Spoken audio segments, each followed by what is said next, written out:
Ya, jadi inti dari survei Saiful Mujani Research Center ini dikatakan bahwa Ganjar ini mayoritas akan melanjutkan kebijakan Presiden Jokowi, sementara Anies Baswedan tidak akan melanjutkan kebijakan Jokowi atau perubahan, sementara Prabowo Subianto masih dianggap 50-50. Yang jadi pertanyaan, dalam tanda petik jualan yang seperti ini akan benar-benar membuat mereka nanti akan terpilih untuk menjadi presiden di 2024 atau tidak, pemirsa. Itu yang akan saya bahas di Apa Kabar Indonesia malam hari ini. Mewakili PDIP di sini Bang Andreas Parera. Selamat malam, Bang. Malam. Dan saya juga di sini sudah bersama dengan elit PKS, Mas Muhammad Iqbal, merupakan jubir dari PKS. Dan saya, selamat malam, assalamualaikum. Waalaikumsalam. Saya juga sudah tersambung dengan Direktur Riset SMRC Saiful Mujani Research Center, Mas Denny Irvani. Selamat malam, Mas Denny. Selamat malam, Caca. Ya, oke. Karena di sini risetnya milik SMRC, boleh dijelaskan ini. Bagaimana sih kemudian pembagian prosentase bahwa yang ini mendukung atau melaksanakan kebijakannya Jokowi, tapi ada satu calon presiden tidak melaksanakan kebijakan Jokowi atau dikatakan sebagai perubahan, seperti apa, Mas Denny? Baik, terima kasih, Caca. Jadi memang kan Presiden Jokowi sudah 2 periode ya, jadi tidak bisa maju lagi dalam pemilihan presiden mendatang. Kemudian kita melihat ada 2 narasi besar dalam Pilpres, ada narasi perubahan, kemudian ada narasi kontinuitas atau keberlanjutan atas kebijakan atau program-program pemerintah di bawah Pak Jokowi. Nah, kemudian SMRC ingin mengetahui secara lebih spesifik ya, bagaimana preferensi pemilih terhadap 2 narasi tersebut, kemudian juga bagaimana pemilih mempersepsikan calon-calon presiden, terutama 3 nama calon yang menurut berbagai survei sekarang mendapat dukungan yang paling signifikan, yaitu Ganjar Pranowo, kemudian Prabowo Subianto, dan juga Anies Baswedan. Dan karena itu SMRC melakukan survei ini 2 kali ya, Caca. Sebelum terakhir pada 2-5 Mei pada bulan April juga kami melakukan untuk melihat konsistensi dari sikap publik terhadap tema ini. Dalam survei ini kita melakukan survei telepon yang target populasinya itu adalah pemilik telepon yang jumlahnya cukup besar, 80% dari total populasi pemilih nasional. Nah, hasilnya tadi sudah disampaikan atau disajikan oleh TV One bahwa ada variasi ya persepsi terhadap calon-calon presiden. Ada Ganjar yang dipersepsikan lebih mungkin akan melanjutkan kinerja atau program kebijakan pemerintahan di bawah Pak Presiden Jokowi. Sebaliknya, Anies Baswedan lebih dipersepsikan atau lebih banyak yang menilai atau mempersepsikan Anies akan mengubah dibanding yang menilai Anies akan melanjutkan. Nah, yang menarik di antara 2 tokoh itu ada satu lagi tokoh Pak Prabowo Subianto yang ternyata pemilih itu terbelah gitu ya, menilai Pak Prabowo ini apakah akan melanjutkan atau akan mengubah kebijakan Presiden Jokowi. Tapi sebelum itu kami juga menanyakan ya pertanyaan tentang preferensi terhadap capres yang akan melanjutkan atau capres yang akan mengubah.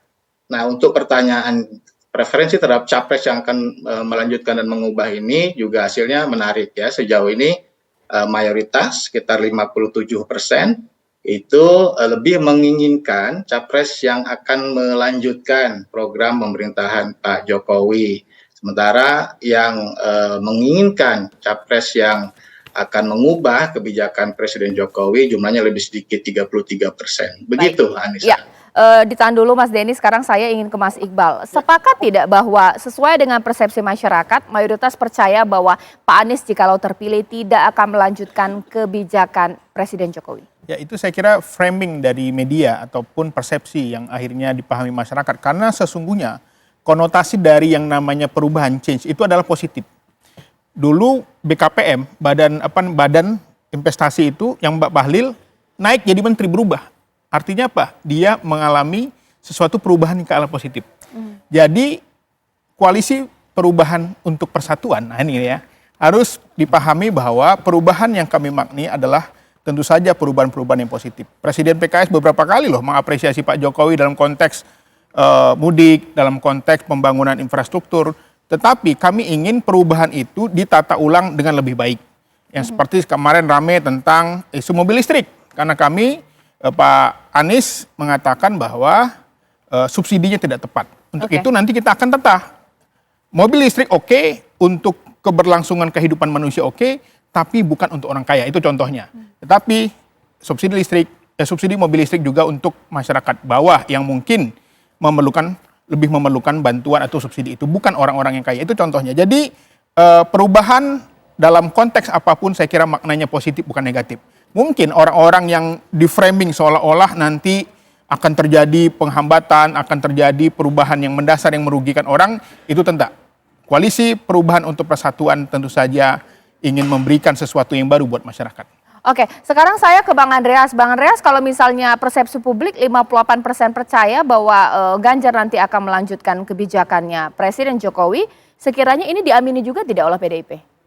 Ya, memang dari awal kalau kita lihat bagaimana perjalanan, saya juga mengikuti survei dari SMRC ini kan sejak 2 tahun yang lalu bahkan ya.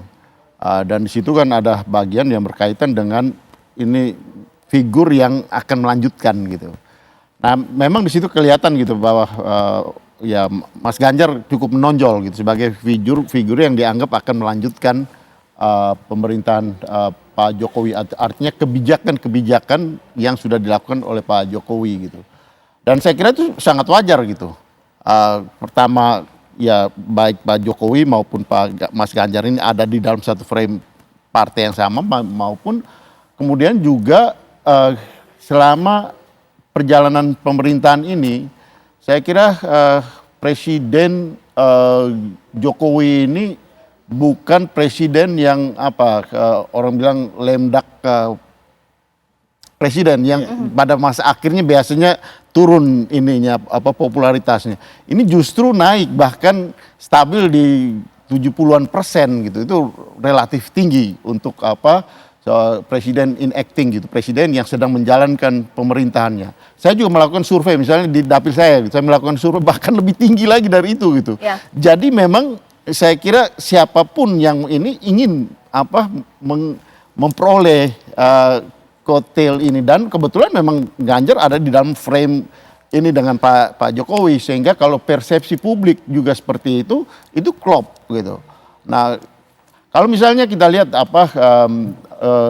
dia sekarang kan di dalam pemerintahan ini kan ada 2 figur yang juga bagian dari pemerintahan, ada Mas Ganjar sebagai pembantu presiden yang ada di wilayah, dan Pak Prabowo yang merupakan pembantu presiden yang ada di kabinet gitu.